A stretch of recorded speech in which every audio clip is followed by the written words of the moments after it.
Assalamualaikum and welcome to our video. First and foremost, we usually hear the word cyber wellness everywhere, whether it's in schools, videos, libraries, and etc. But the question is, do we really understand the meaning behind it?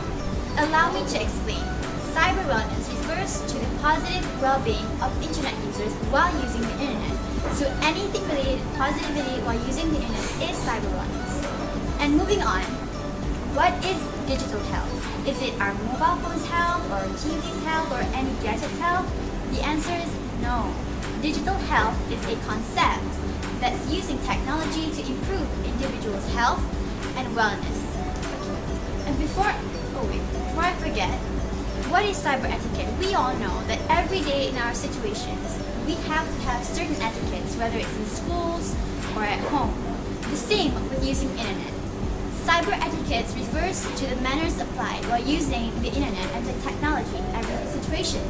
So we as students, as we all know the knowledge already, the info right here, let's give a lesson and guide each other to be a better internet users, to create a better internet for all.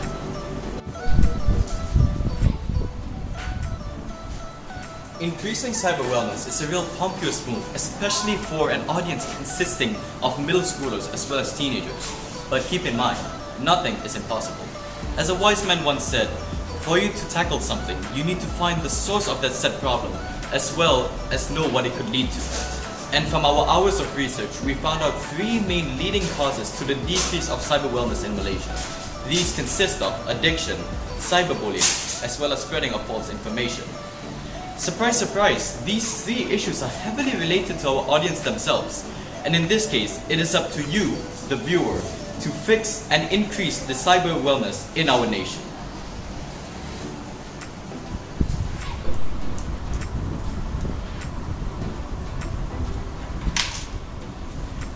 You guys must have heard about addiction. Addiction can come in various ways, but today I'm going to talk about internet-based addiction. So one of the most rising internet-based addiction, as we can see nowadays, that happens to teenagers, especially students, is gaming addiction. The World Health Organization recently mentioned that gaming addiction is a disease. So how do we solve this? One of the most effective ways to reduce the rise of gaming addiction is to have an observant community. By being observant, we will be able to identify the addicts so we can take the early antidotes. This works both ways for the community and the addicts. Hold on.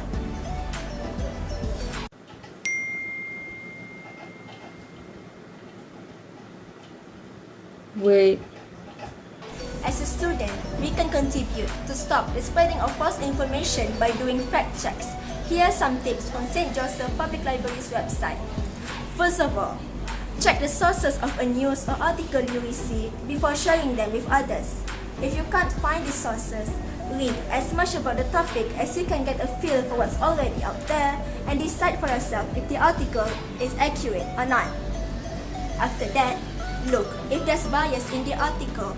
This is because biased articles may not be giving you the whole story.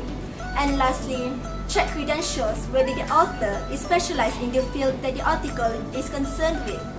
Try check LinkedIn or do a quick Google search to see if the author can speak about the subject with authority and accuracy. Remember, don't spread if you're not sure. Oh hey, didn't see you there. You do realize that cyberbullying is even worse than what I just did? Hold on. As mentioned by Daniel, cyberbullying has been one of the most rising issues in our society, especially at schools within students. However, you as a student can stop this. Well, not stop, but we can always prevent this issue from escalating. First and foremost, we need to be action-oriented, which means that we have to always try and help to solve a problem. And in this case, it doesn't matter if it's our own problem or perhaps our friends.